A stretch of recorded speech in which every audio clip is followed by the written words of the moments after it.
Welcome to the Katie Wellness Show, where you get the tools, knowledge, and inspiration you need to transform your health and wellness, body, mind, and spirit.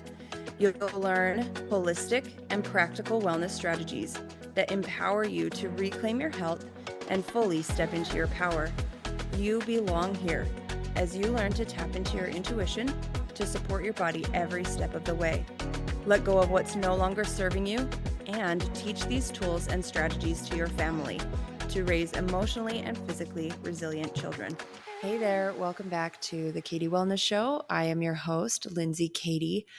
I have had a big interest in episode 10, which is where I talk about hair scans and what hair scans are. So I wanted to do a case study of sorts to show you what the process is like, more than just tell you what the scan is and what it will show you. I want to give you an example of how it works in real life. So I am going to be using information from a client and from a hair scan, but I will not be sharing any of their personally identifying information.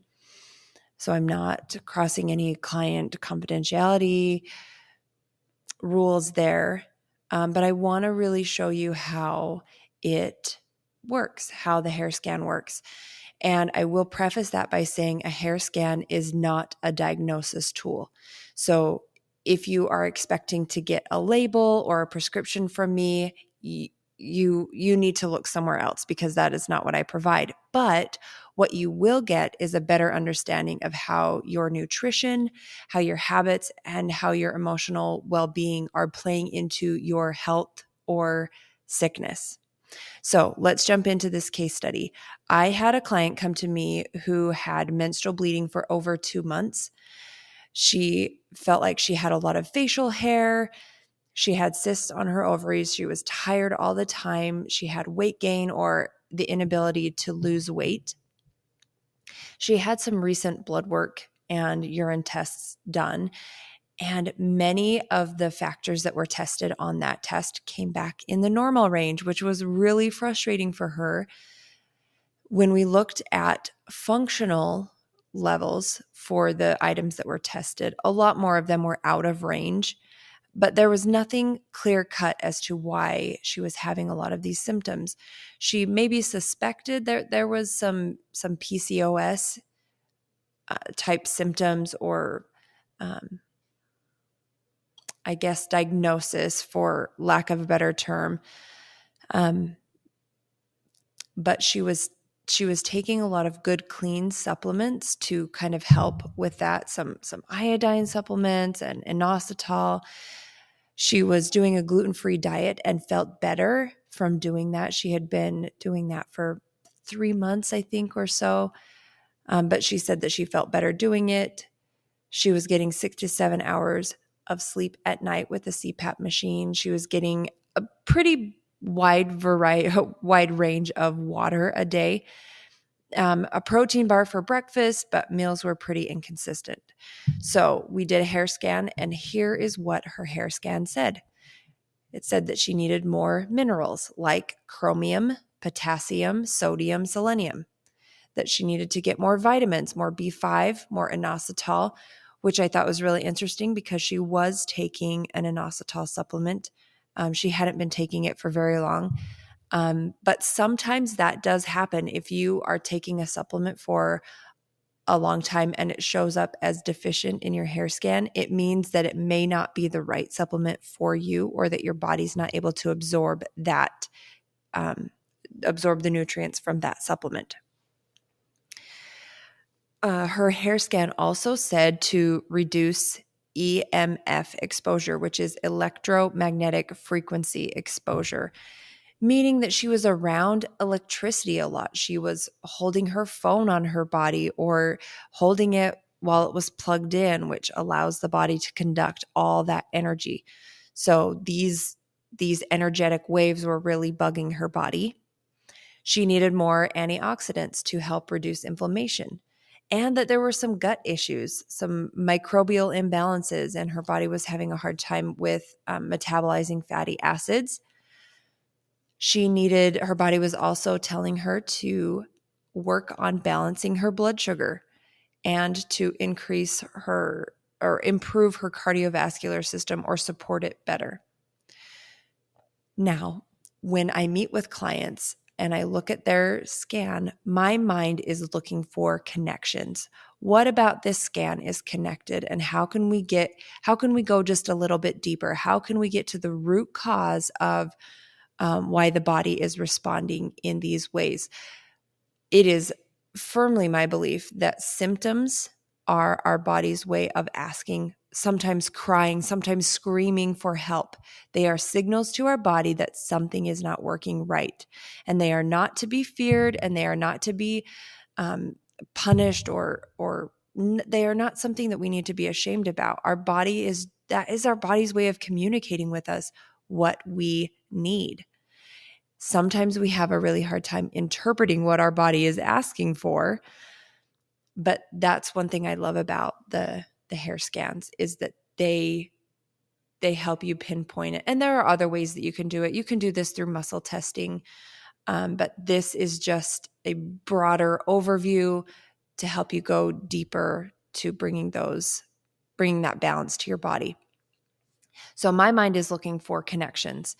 And with this scan specifically, these are some of the connections that I noticed. So chromium is a mineral deficiency, microbial balance, sugar metabolism, and fatty acid metabolism could all indicate poor gut function.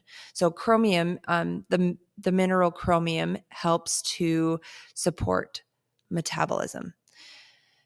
Microbial balance is if the gut bacteria is off. Sugar metabolism is saying that the body is having a hard time digesting sugar, or it's getting too much sugar and then can't or has a hard time producing enough insulin to kind of balance that. And then fatty acid metabolism, the body's having a hard time breaking down healthy fats. So in my mind, this indicates, not just my mind, right? The research shows that these things indicate poor gut function.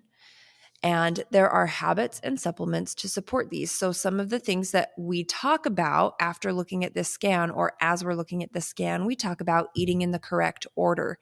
This will help microbial balance. This will help sugar metabolism, and it will also help fatty acid metabolism.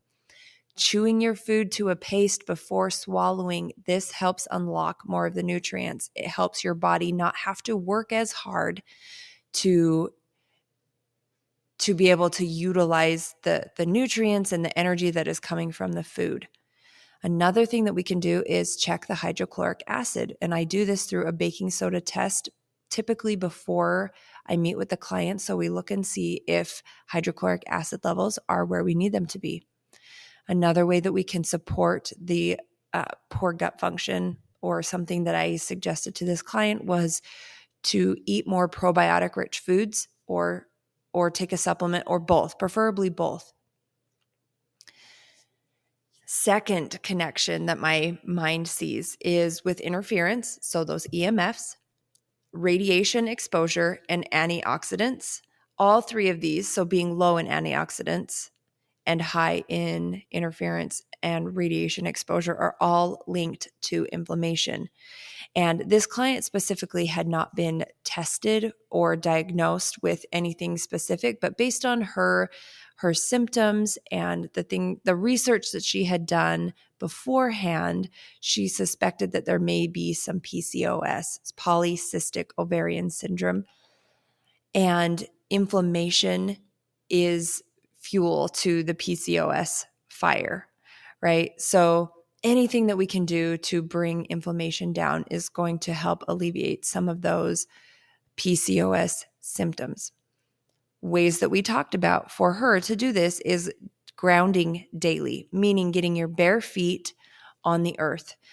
And this is a way for us to kind of offload that energy from Wi-Fi, from data, from electricity, from generators, from motors, things that don't really vibe with our body's energy waves, gets released.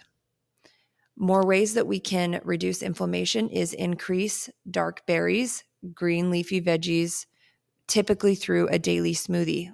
80% veggies, 80% dark green veggies, 20% fruits. And we can do things to reduce exposure to EMFs. Things that we talked about specifically were, I asked her, do you hold your cell phone while it's charging? This is a big one. We don't realize how much this exposes our body to these EMFs, these energetic waves that are not the same wavelength as our body. And so it disrupts our body's energy. When you hold your phone, when it is plugged in, it allows your body to conduct the energy that is going to your phone. That can cause a lot of inflammation and a lot of other negative effects. A couple of other things that we can do to decrease inflammation is doing breath work, making sure that we're hydrating our bodies well. And also, there are certain foods that increase inflammation within the body. And another thing that I love about this scan is it tells you what foods to avoid, foods that are increasing inflammation in the body. And for her, some of those foods were wheat and barley, which is good that she was no longer taking gluten, no longer eating gluten. Another one was alcohol. Now this could show up in the form of fermented foods, like yeast foods, like yeasty breads. Another one of the foods that was showing up for her that was causing more inflammation were oats. So these are a couple of things that I encouraged her to limit or cut out, which she was already doing gluten-free. So the only other additional thing were oats. Just be aware of how oats are affecting your body. The scan also will show some foods that are preventing proper nutrient absorption or that are just a little bit harder for the body to break down. And some of those for her, and even though they are really good foods in general and they provide a lot of good nutrients, but for her in this moment in time for the next 90 days, I encourage her to stay away from coconut, garlic, potatoes, sprouts, kiwi, trout. These were some of the foods that showed up on her scan specifically for her, and it will be different for every single person. But these were just some foods that her body was saying, "Hey, I need a break from these right now. I'm not really able to break them down and absorb them, or they're preventing nutrient absorption from something else that I need more." So we were able to talk through some of that with her. Like I said, she didn't have an official PCOS diagnosis, but inflammation is linked to PCOS in a pretty significant way. Oftentimes, this chronic, this low, slow burn contributes to insulin resistance, obesity, and cardiovascular problems. Inflammation affects the ovaries directly. They disrupt the hormones that the ovaries produce. Inflammation makes it harder for the ovaries to create the proper environment for the follicular cycle. It was just kind of stuck in that menstrual bleeding phase. With the correct nutrients and hormones without the correct nutrients and hormones for a proper follicular cycle. That's kind of a hard word to say. Cysts and irregular ovulation is likely to occur. So inflammation contributes to this. The cysts growing on the ovaries, irregular ovulation, and this irregular cycle. The third connection that my mind made was for the hormone cycle. And there's quite a few things showing up on here that are linked to the hormone system. So sodium is for the adrenal glands and vitamin C is for the adrenal gland function. So adrenal glands help to regulate your stress response. If your body is stressed often, or if it's in this like chronic stress state, your adrenal glands are overworked and it leads to hormone dysregulation. Your body isn't able to make the proper hormones that it needs to support your hormone system, your body, your follicular cycle, your cortisol, your estrogen and testosterone, all of those. And another thing that the adrenal glands do is they improve your immune system. And without a strong immune system, you're going to feel that tiredness more often because your body's having to work harder to fight off bacteria. Some of the other factors on her scan that were showing up, potassium is needed to help balance the sodium. So sodium's out and then potassium's out, and vitamin C. So the adrenal glands are really having to work overtime here. Selenium is another nutrient, another mineral that came up for this client. Selenium is essential for thyroid function. Again, your thyroid works to create hormones.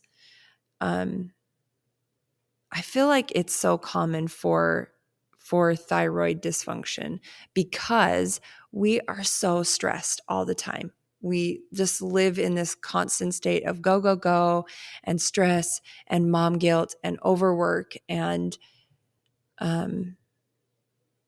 it's very damaging. And if we aren't giving our body the right nutrients to support that thyroid function, if it goes on long enough, you're looking at hyperthyroidism or hypothyroidism, to where your thyroid is just going, pumping, or it's over that and it's like shutting down. So we want to do what we can to support our thyroid. And one thing that I did bring up for her is 3 Brazil nuts will give you the selenium that you need for the day. So I invited or encouraged, asked her if she could add 3 Brazil nuts to her smoothies. There we go, reducing the inflammation, and we're also supporting the thyroid through whole food. That's how your body's going to absorb it best. Okay, a couple other vitamins. B5 is needed for blood sugar regulation, and B3 is also needed for blood sugar regulation, and it balances cholesterol. So blood sugar regulation, if the blood sugar is dysregulated, again, that's a stress on your body, and it's going to be harder for your body to absorb the nutrients and create the correct hormones needed. And inositol was another nutrient that she was low in. Inositol metabolizes cholesterol. Okay, cholesterol is the master hormone. And if your body is not able to absorb the cholesterol and metabolize it and convert it, it is not able to make aldosterone, cholesterol, estrogen, progesterone, testosterone, all those sex hormones needed for your body to function, especially for women to go through their 28-day cycle in a normal or a semi-normal way. So having been low in this, her body wasn't able, again, to kick out of that menstruating phase of the cycle. So after looking at all these connections and after talking with her about some of the habits, the things that we can do, here is the plan that we came up with together. One that she felt was doable for her life right now. For me, as a practitioner, it is so important for me to give you the final say, right? It's not going to do me any good to tell you all the things that you have to do if you don't have the buy-in, and if you don't feel encouraged, if you feel like you're leaving the appointment with just a laundry list of things you need to do and things you need to change, and you feel so overwhelmed, that does no one any good. And also, I'm going to focus on what are the things that are going to make the biggest impact for you. Meaning, I'm not going to give you 45 things to start changing tomorrow. Again, that's going to make you feel so overwhelmed. So what I do is I come up with 4, maybe 5 things that you can focus on. I try to make them as inexpensive as possible. I also don't want you to leave with 15 different supplements that you need to take. What are the 1, 2, maybe 3 supplements that are going to move the needle the most for you right now? Here's what we came up with for this client. Working on sugar metabolism regulation. This includes eating in the correct order to avoid sugar spikes, always pairing a sugar or a carb with a protein or a fat. Going for a 5 to 10 minute walk after meals helps improve blood sugar regulation and digestion. And if those things don't feel like they make a difference, then we can add an apple cider vinegar tablet or apple cider vinegar liquid before meals. I don't love the liquid because I feel like it strips your teeth and it can be really hard on your esophagus. But there are some tablets that you can try. Second thing we talked about was healing the gut. How can we heal the gut? Blood sugar metabolism regulation, those habits are going to help a lot. But another thing that we can do is adding in a variety of fermented foods like sauerkraut and kefir, Bubby's pickles, kombucha, adding in a probiotic supplement. So there's the first supplement that I recommended for her. The apple cider vinegar tablets were possible, but this Megaspore biotic is the one that I recommend. And then another thing that can help her heal her gut is to avoid gluten, continue to avoid gluten, which she felt like she could do. Avoid oats, avoid like yeast, beer, alcohol type foods. So breads, which she was doing anyway. And then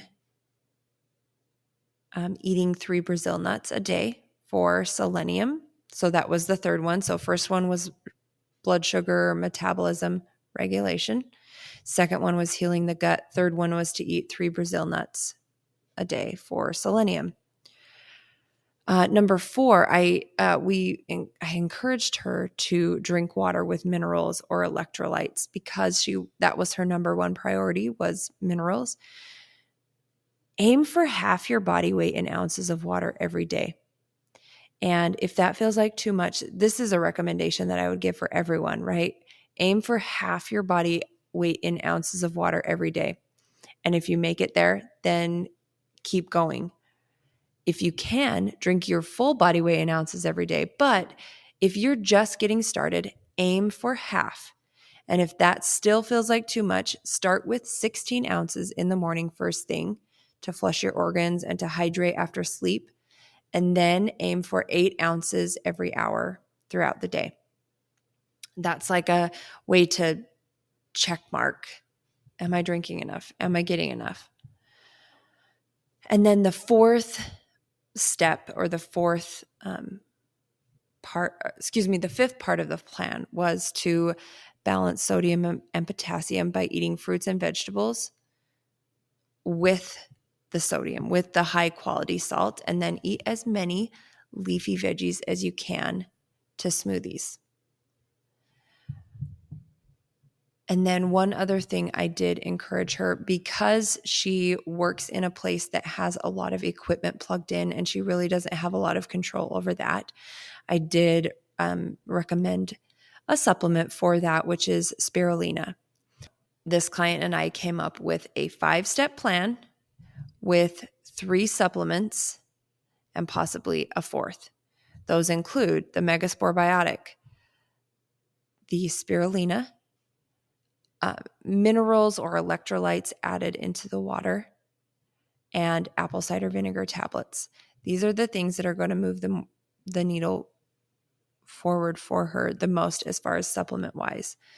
But as far as bringing down inflammation, again, we talked about grounding every day, and that felt a little less doable for her, which is why I recommended the spirulina, just because where she lives right now, it's really cold and the ground is covered in snow. So that's fine. And we work around it. And if something really doesn't feel right or doesn't feel doable or feels like this is too hard, I don't want to do this, then we find another way and we tweak the plan until it feels good for the client and it's based on the information that their body is asking for. Thanks for joining me. Hopefully that was helpful in showing you what a hair scan can do. And if you have a lot of symptoms right now that blood tests have been unable to figure out, if you need a little bit more support in knowing what your symptoms are trying to tell you, what your body's trying to tell you through your symptoms, you can book a discovery call. It's free. It's 15 minutes. We talk about what's going on and make a plan of what would be most helpful for you. Or if you're ready to just jump in, I do offer in-person and virtual hair scan appointments. If you are a virtual, I send you the kit, you collect the sample, you send it back, and then we meet over Zoom where we talk through your scan. If you're needing more help when it comes to your health, I would encourage you to check out hair scans as an option. The link to book is in the show notes below. Thanks for joining me, and I will talk to you next week.